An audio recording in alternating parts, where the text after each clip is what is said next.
stances are dictated. Your democratically elected governments continuously perpetuate atrocities against my people all over the world, and your support them makes you directly responsible. Sorry, Mustafa, can I interrupt you again? I think it's... Can we show it from my original slide? We tried to do this through their system, and it hasn't worked. And I think it's so valuable. I'd like to show it to you so you can see his, not have to worry about the lip sync. Sorry. This should work.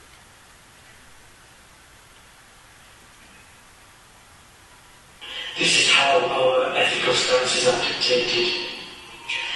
Your democratically elected governments continuously perpetuate atrocities against my people all over the world, and your support them makes you directly responsible, just as I am directly responsible for protecting and avenging my Muslim brothers and sisters. Until we feel security, you will be our targets, and until you stop the bombing, gassing, imprisonment and torture of my people, we will not stop this fight. We are at war, and I am a soldier. وأقول للقيادة الأمريكية إن أرادت سلامة جيوشها وشعبها فلتسحب جميع قواتها من بلاد المسلمين ولتخرج من جميع أراضيهم، وإلا فلتنتظر الرجال ولتجهز توابيتها وتحفر قبورا لأبنائها ولتستعد لأن تذوق الويل والوبال القادم على قياداتها وشعبها بإذن الله.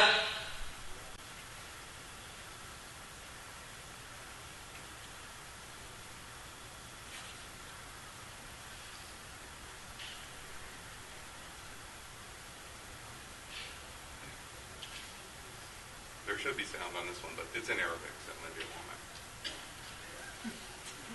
من مثل هذه الجيوش الأمريكية الجبارة التي تنخر أساطيلها بحار الجزيرة وتظلل طائراتها سماء المنطقة وتدب فيارقها فوق ترابها. أسألكم بالله تعالى ماذا يجري اليوم في بلاد المسلمين؟ احتلال واضح لا غبار عليه، وأنتم أيها العلماء تقولون هذا وتقرونه حتى لبلاد الحرمين. كيف لا ونحن قد دفنا في بيت ربنا ومسجد نبينا وقبلتنا ومقدساتنا واحتلمنا من قبل اليهود والنصارى، وهي أعظم مصيبة بعد مصيبة وفاة الرسول صلى الله عليه وسلم. ومما يزيدها عظما أن هذا الاحتلال تم بالتعاون مع الحكام المرتدين، وجزيرة العرب منذ أن خلق الله صحراءها وحفها ببحارها لم يدهمها مثل هذا البلاء قط، فإنا لله وإنا إليه راجعون. وما بلاد الحرمين فيه من احتلال وتردي هو مخطط من اليهود والنصارى، وعلى رأسهم أمريكا دمرها الله، التي ما نزل بالإسلام والمسلمين من مصيبة إلا كانت سببا فيها. What you have witnessed now is only the beginning of a series of attacks which inshallah will intensify and continue until you put all your troops out of Afghanistan and Iraq, until you stop all financial and military support to the US and Israel, and until you release all Muslim prisoners from Belmarsh and your other concentration camps. And know that if you fail to comply with this, then know that this war will never stop, and that we are ready to give our lives 100 times over for the cause of Islam. You will never experience peace until our children in Palestine, our mothers and sisters in Kashmir, our brothers in Afghanistan and Iraq feel peace. We have about 50 martyr videos at this point, all translated and subtitled, where I went to Al Jazeera. They show martyr videos, and they let me into their, I spent a week there, they let me in. After that trip, I should be able to get another 60 more. But just so you know, this is a powerful motive. Okay? This shows up all the time in the martyr videos. As you can see, Al-Qaeda, they're the ones who choreographed all that. You know, they're the ones who put that together. Okay, you can see they are definitely trying to. I mean, the pictures of President Bush himself in Saudi Arabia, is he visiting the troops? I mean, this is Al-Qaeda's video here. And as you can tell, that, you know, they're trying to spin a message here. And you say, well, wait a minute, isn't this just recruitment material? So some people want to dismiss this and say, oh, Professor Pape, he's just, taking recruitment material. Yeah, that's right. They're trying to use this to recruit suicide attackers to kill us. This shows you what they think their best message is. It's right. That you could just accept it. Yes, this is their recruitment material, and this is what they think their Sunday punch is, and the data shows they're right. So I see them as basically, they may have other motives. I'm not telling you Osama bin Laden wants to sit down and have tea with us or something. He may have lots of reasons why he wants to kill us.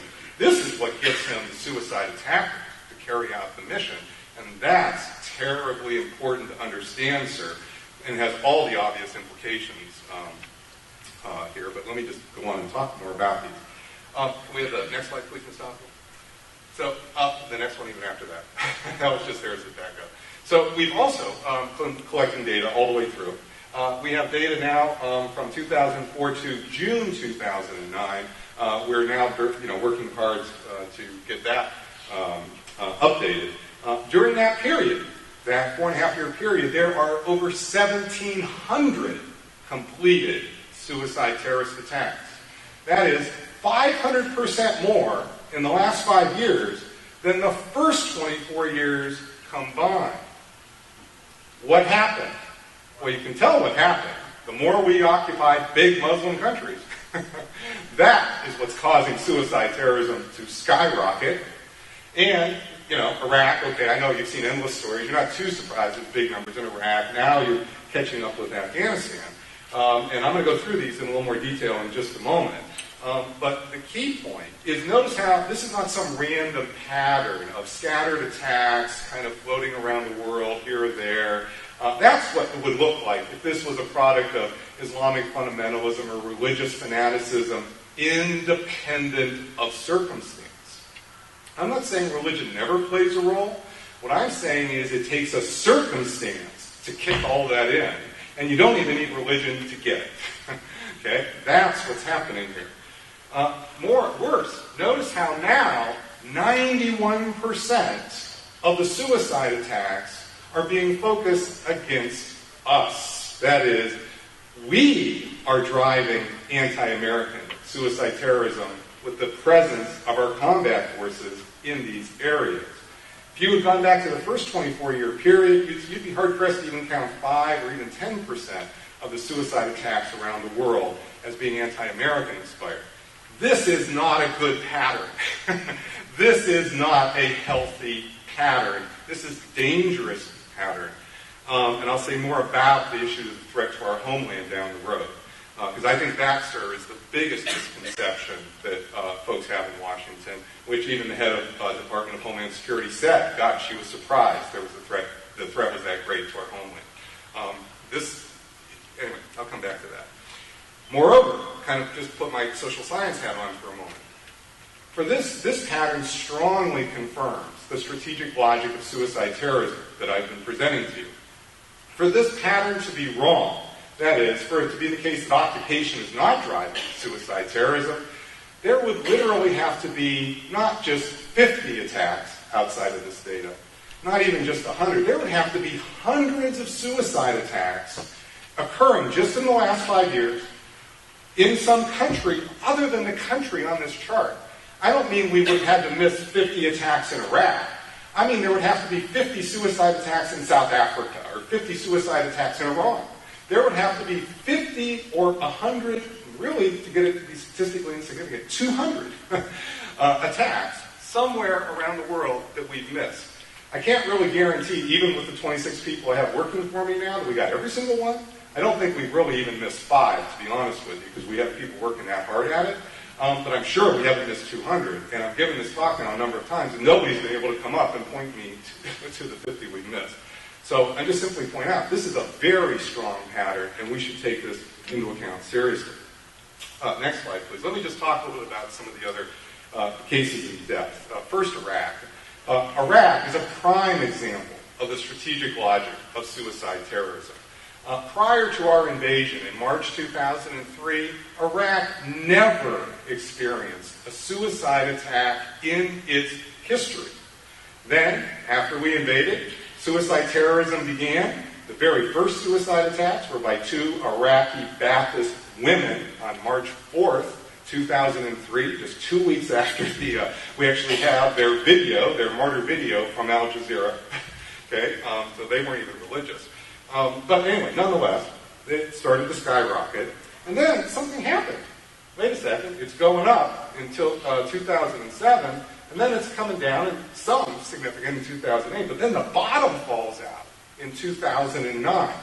And here, even if when we get the next 6 months in, it's only going to go up a little bit, because there just haven't been, there have been some prominent ones, but not anywhere near the same numbers. What happened here? Well, briefly, and I'm glad to tell you more in Q&A, but first thing you need to know is that there have been 2 wars going on in Iraq. A 3-sided civil war where Shia have been killing Kurds and Sunnis, Sunnis killing Shia and Kurds, 3-sided, and a 1-sided Sunni insurgency. The suicide terrorism has all been Sunni. We, to this date, with over 1,000 Iraqi suicide attackers, don't have a single Shia or a single Kurdish suicide attacker from Iraq. It's all the Sunni community. They're the ones who have been cut out of the power structure. As we all know, that's what the politics have been about in the last 5 years. And that one's where the occupation affects us the most. And then something happened, though. What happened to the Sunnis to make them stop suicide attacks? Especially in 2008. Most people say, well, it's the surge. We put in more troops, right? Not in Anbar province, we didn't. The next slide, please. The Sunnis live in Anbar province. That's where they live. Okay. And this shows you the total number of forces we had in Iraq from September 2006 to September 2008. First thing, these are DoD numbers. First thing people say, my God, wait a minute, there's actually fewer there in September 08. Where was the surge? Our allies were leaving so fast, our extra forces were simply backfilling who was leaving. You see. Second point is, what happened in Anbar? There was a teeny tiny increase in numbers. Okay, that's true. But the real change in Anbar, nowhere near what you would need for coin based on the Petraeus manual. Okay, but the real change in Anbar was the last thing, the Sons of Iraq. What happened is, we began to use political dialogue and economic tools, and we started to pay Sunni Baptist terrorists, people supporting the suicide terrorism, to stop that support. Again, each of those cadre got $300 a week, and the tribal leaders got political power inside of Anbar. And what was it the deal? What did we need them to do? They didn't have to go after Al-Qaeda. Yeah, we'd like them to go try to kill Al-Qaeda in Iraq. We didn't ask them to do that. We just simply said, be an independent force. Did we say, take away your weapons? Nope. They still got all their weapons.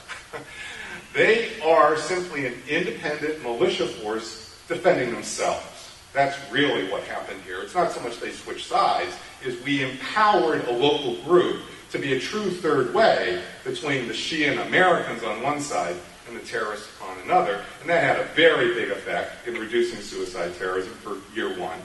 And then year 2, why did it keep going down and why did the bottom fall out? Well, because in November 2008, that's when we signed the agreement, the drawdown agreement, to get out of Iraq. So what happened is we signed those accords in November 2008. We set up a schedule of drawdowns.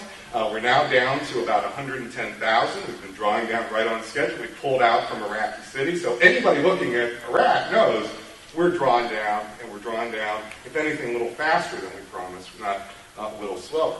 So the bottom line is, the more that